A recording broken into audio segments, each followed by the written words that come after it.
est-ce que je peux lâcher un énorme ouf? Parce qu'on arrive enfin à la fin de cette série. Je parle bien entendu de la série sur les générations de la K-pop.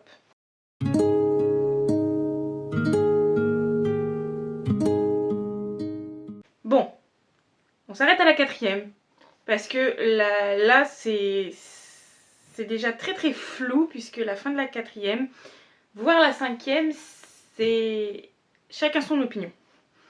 Comme je vous l'ai dit, il y en a qui pensent qu'il n'y a eu que 3 générations de K-pop et qu'on est encore dans la 3e génération.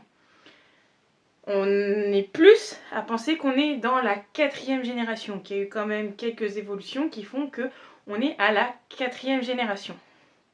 D'autres pensent encore différemment et pensent qu'on est à la 5e génération.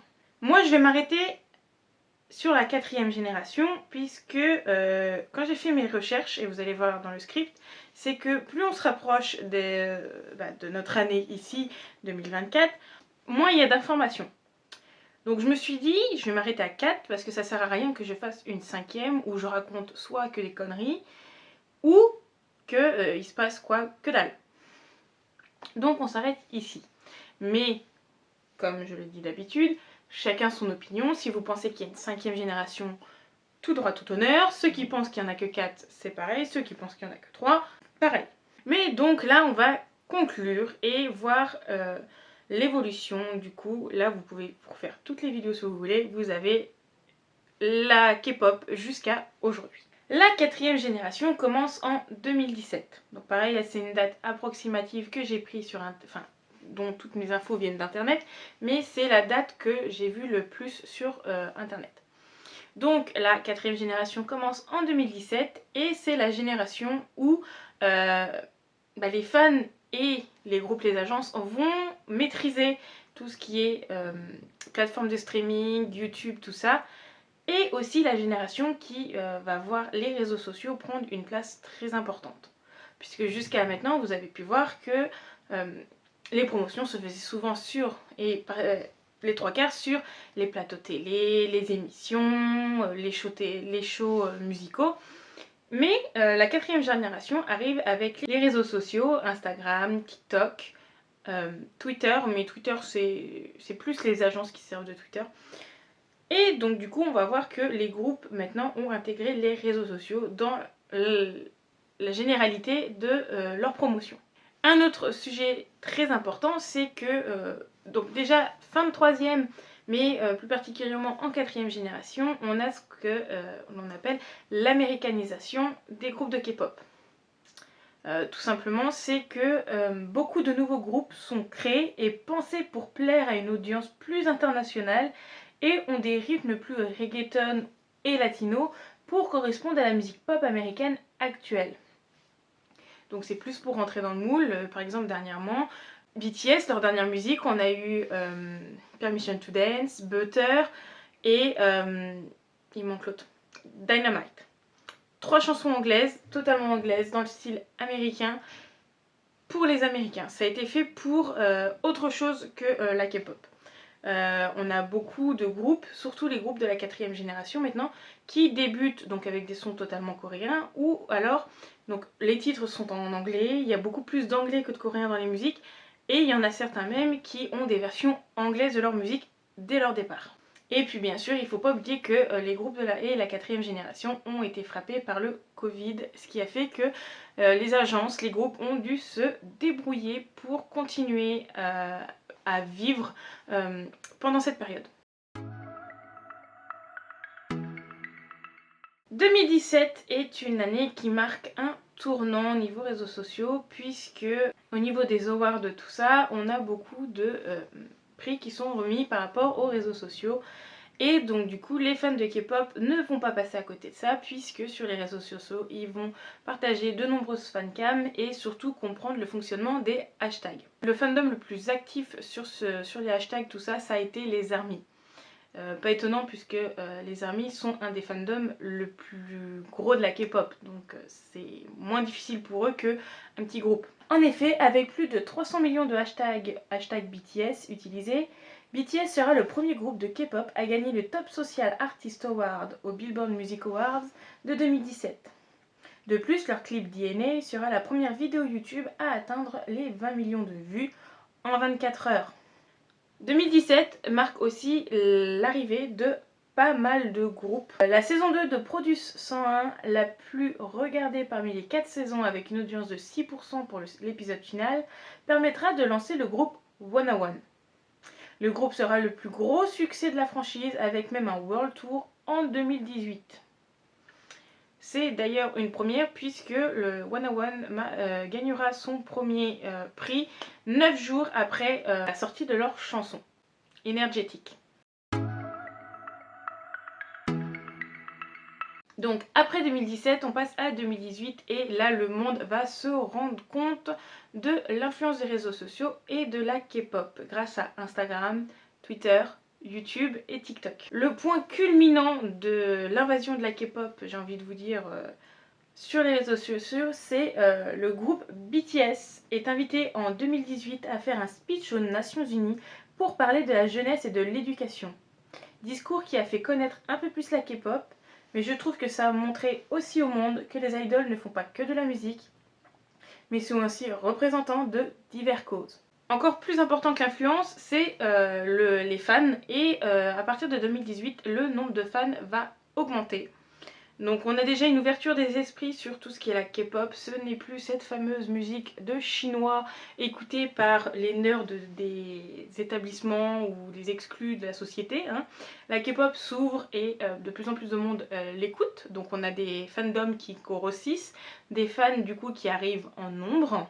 Et l'arrivée de ces fans est aussi due au fait qu'on arrive plus facilement à avoir accès à la K-pop, donc bien sûr grâce aux plateformes de streaming, grâce à YouTube, tout ça, mais aussi grâce au fait que les albums ne vont plus être dans des boutiques spécialisées. Donc par exemple pour nous, je pense, on avait nos albums sur Musica ou Taillou, ou ce genre de magasin-là qui fait que de la K-pop, qui est spécialisé là-dedans, donc c'était un peu nos magasins.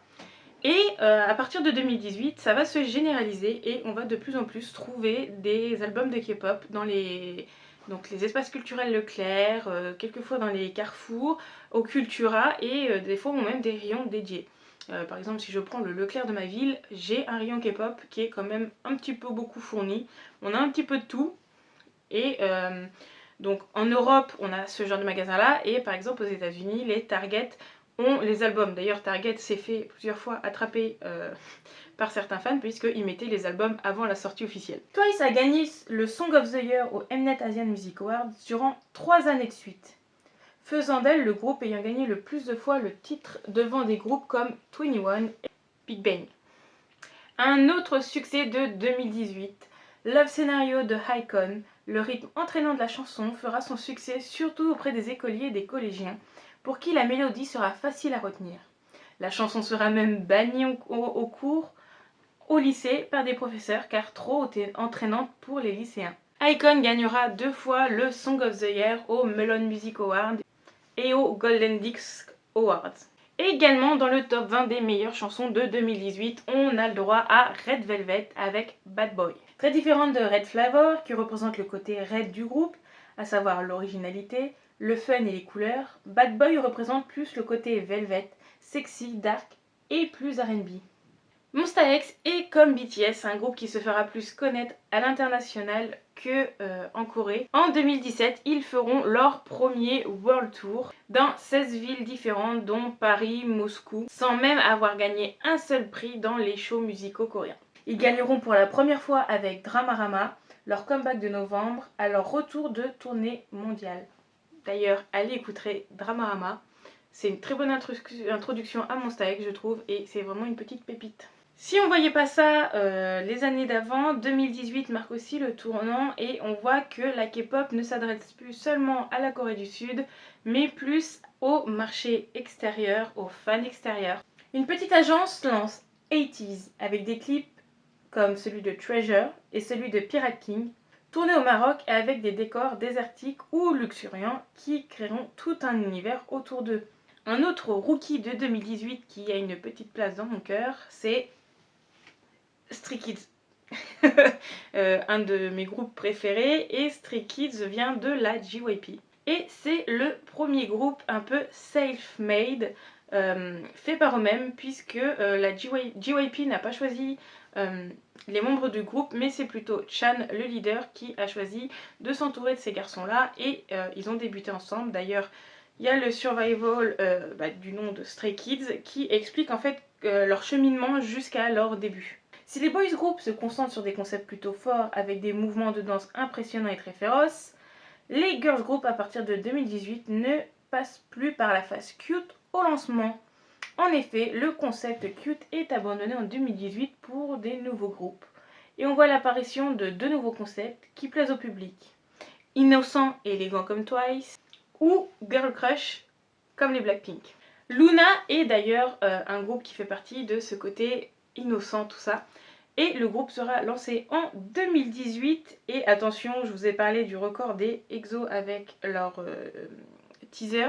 Et bah Luna ont lancé une trentaine de teasers avant le début du groupe. Chaque membre du groupe étant révélé avec une promotion solo ou une unité qui a eu du succès.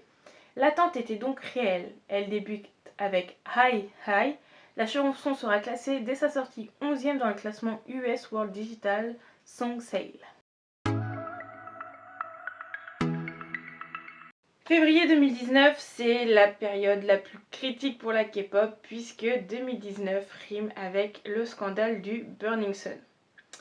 Je vais pas revenir sur toute l'histoire du Burning Sun puisque d'autres chaînes K-pop parlent très bien du Burning Sun, de tout ce qui en a découlé. D'ailleurs, je vous conseille la vidéo de Baguette Entertainment qui explique ce qu'est le Burning Sun et un peu les conséquences que tout ça a eu. Donc je vous la mets dans le petit et n'hésitez pas à y aller si vous voulez un résumé où vous remémorez tout ce qui s'est passé avec le Burning Sun. Mais si on reprend un petit peu, parce que ça a quand même eu des conséquences sur le monde de la K-pop, le scandale du Burning Sun a fait chuter le cours de toutes les entreprises de divertissement coréennes de 17,5%. Won Jung de Highlight, Choi Jung-woon de FT Island et Lee Jong-hyun de CN Blue ont quitté leur groupe et le monde du divertissement à cause des accusations les impliquant dans le scandale. Seungri des Big Bang, lui aussi, a été obligé de quitter le monde du divertissement puisque c'est un des principaux concernés, puisque Seungri gérait tout ce qui concernait le Burning Sun. Donc il était forcément au courant, c'était un des principaux actionnaires de toute cette histoire-là. Si la K-pop a réussi à s'exporter dans quasiment tous les pays du monde, les informations qui sont relayées par les presses locales sont souvent des nouvelles sensationnelles ou négatives. Les morts ou les scandales. Le scandale du Burning Sun a eu tellement d'écho internationalement parlant que le ministère des Affaires étrangères de la France a publié une note pour les voyageurs à destination de Corée du Sud, leur conseillant de faire attention à la drogue et aux violences dans les boîtes de nuit du pays. Le scandale du Burning Sun a beaucoup de points noirs et a aussi montré d'un côté que la K-pop c'est pas le monde tout beau, tout rose que certains s'imaginent. La K-pop a aussi ses côtés sombres, a beaucoup de côtés sombres. Et bien sûr, le Burning Sun a montré tout ça. Ce scandale a aussi marqué la fin... a aussi marqué le début de la chute de la YG, puisque Seungri, le principal concerné de cette affaire, faisait partie de la YG. Et pendant certains temps, donc le directeur de la YG a été mis dans les principaux suspects aussi, et toute cette histoire a fait que ça a commencé à décliner. La YG n'était plus la grande puissance qu'on a pu connaître jusqu'à là. Même si 2019 est vraiment l'hécatombe pour l'agence, ça gardera quand même un certain poids, puisque y a tout simplement Blackpink. Les 4 filles seront le premier groupe de K-pop à participer au festival Coachella. Et je pense pas que ça a bien sûr fait de la pub pour la YG, mais ça a été plus bénéfique pour le groupe Blackpink que pour la YG en elle-même. On a aussi une des anciennes membres de IOI qui fait partie d'elle avec ses débuts solo, puisque Seungha sort Go La Go en janvier 2019. La chanson lui permettra de gagner 4 awards durant l'année, dont Best Dance Performance. En effet, la danse sera reprise par beaucoup d'idoles. Puis quand on regarde où en est Seungha, on se dit qu'elle a plutôt bien réussi sa vie depuis qu'elle a quitté IOI. Après la séparation du groupe Wanna One et la fin de l'émission de la YG Treasure Box, Brand New Entertainment et C9 font débuter un nouveau groupe, ABC. Alors, je m'excuse si je le prononce très mal, AB6 je pense, et Six. De toute façon, ils sont écrits, il y aura les photos. Les deux groupes auront une popularité immédiate, AB6 gagnant leur premier award à un show en 12 jours et Six en 6 jours. JYP ne reste pas en reste puisque lui de son côté va faire débuter un girls group du nom de ITZY. ITZY qui va fonctionner pour son côté un peu différent. Les valeurs de ITZY sont l'affirmation de soi, la différence et le fait d'être unique. Le groupe a été créé pour le marché américain, quasi toutes les membres parlent un anglais parfait. Le concept très fort d'ITZY plaît au nouveau public de la K-pop et correspond aux attentes des fans aujourd'hui. Si 2019 était l'année de la reconnaissance pour la K-pop, l'année 2020 est la domination de la K-pop, comme aiment le dire les fans sur Twitter. En effet, la chanson Dynamite est la première chanson coréenne chantée par un groupe 100% coréen à arriver première du Billboard Top 100 aux États-Unis. Si la musique coréenne a été démocratisée par Psy, Dynamite est la chanson qui institutionnalise la K-pop comme un genre de musique dominant internationalement. Blackpink revient après un an et demi d'hiatus avec How You Like That comme pré-single. NCT 127 revient avec Kick It et Hero. La chanson va lancer la mode des challenges pour SM Entertainment. 2021, lui, marque le début solo de pas mal de personnes et de membres faisant partie de groupes. On a principalement les GOT7 qui sont tous partis de leur côté, on a J-Hope, les BTS qui préparent un peu leur départ en service militaire en commençant à sortir eux aussi leur solo. C'est finalement SHINee qui reviendra en 2021 avec non pas un mais deux comebacks. Le premier étant avec un 7ème full album Don't Call Me. Et un groupe qui fait son retour, c'est 2PM.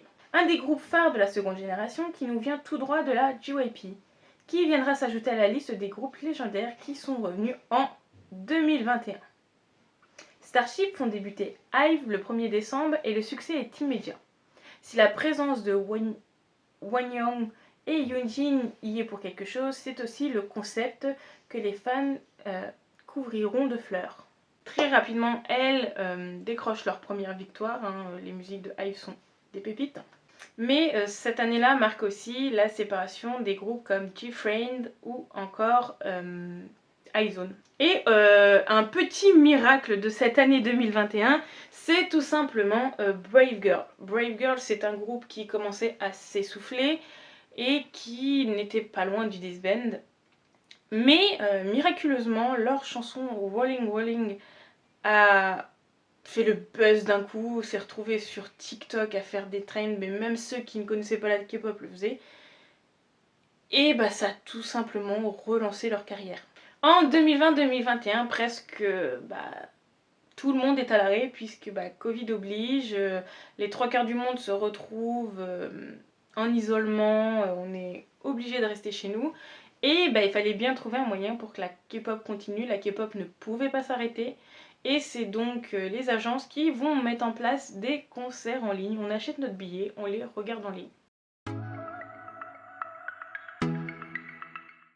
En 2022, retour de nos concerts. Et autant dire, je crois que nous les concerts nous ont manqué, mais je crois que les idoles de K-pop retrouver leurs fans, ça leur a donné un coup de fouet parce qu'il y a eu pas mal de concerts et cela partout dans le monde. 2022 aussi marque le fait que on a l'annonce que les BTS partent en service militaire et que donc ils vont se concentrer chacun sur leur projet solo, que le groupe est en pause et que ils vont chacun sortir leur album.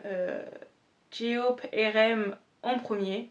Le Y2K, inspiré de la fin des années 90, tirant parfois sur le milieu des années 2000, a été la grande tendance de 2022. aussi bien musicalement avec une profusion de R&B, punk rock et électropop, qu'esthétiquement avec des clips hauts en couleurs, kitsch et rétrofuturistes. 2023, c'est le début de mes nouvelles petites chouchoutes, puisque je vais parler de Kiss of Life. J'aime tellement ce groupe qui a un peu une vibe de seconde, troisième génération. Donc vraiment, genre, c'est un groupe que j'adore. Malgré une structure plutôt simple, Bad News et son inspiration hip-hop frappent l'auditeur d'une instrumentale addictive et d'une performance vocale anormalement qualitative pour un si jeune groupe. Tout particulièrement belle pour son chant irréprochable. Outre l'aspect technique réussi, cette chanson aborde intelligemment le thème de la confiance en soi à base de métaphores. Si leur premier EP éponyme était clairement un moyen d'introduire les membres et leur univers respectif, ce dernier les unit et établit solidement le concept de Kiss of Life. Si on part un peu du côté rap, on peut tout simplement se concentrer sur le second album de Auguste D de Yoongi des BTS. Et si on prend jusqu'à aujourd'hui, c'est pour ça que je vous ai dit que les dernières années, à partir de 2000, ça va aller très vite, c'est que la K-pop s'est banalisée, c'est devenu un style comme tout le monde pourra en écouter, et donc du coup, moi tout particulièrement, j'adore le monde de la K-pop, c'est le thème central de ma chaîne. Mais maintenant, j'arrive à un point où je stan certains groupes, j'écoute plus certains groupes que d'autres. Mais j'arrive à un moment où, en fait, je regarde la K-pop d'un œil un peu plus avisé de loin. Je pense qu'on a tous eu cette période où on était à fond, on regardait tous les trucs qui concernaient les groupes qu'on écoutait, et genre on était à fond.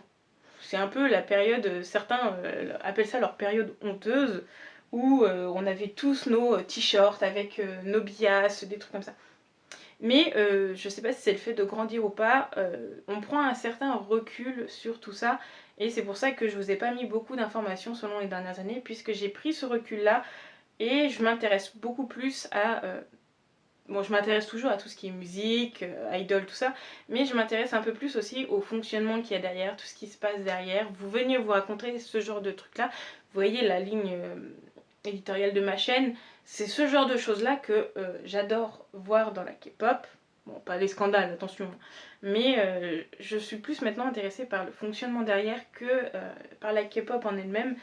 Bien sûr, ça restera, comme on dit, genre la K-pop est une certaine période de ta vie. La K-pop à fond, tu manges, tu vis, tu dors K-pop, ouais, c'est une certaine période de ta vie.